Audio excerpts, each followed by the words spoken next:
The purpose of both these tutorials is to create a status data class where each status is associated to a SVG icon. The first tutorial consists in creating a data class status with proper fields, and then populate it by uploading a CSV file.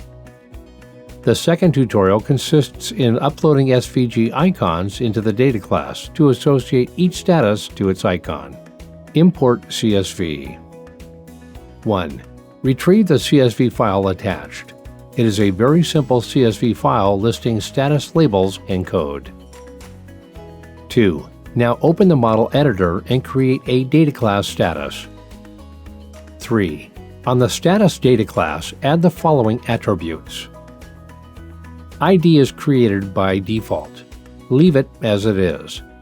Code of type string. Label of type string. Now that your data class is ready, you can import your CSV file. To do so, use the Import button in for the status data class. 5. Select the file you want to import. 6. Set up the following import options, especially Enable Header Row.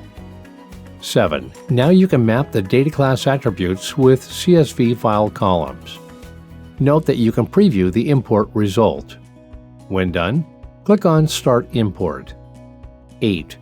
The data import ends with success. 9. You can now open the Data Explorer to check imported data. Thank you for watching.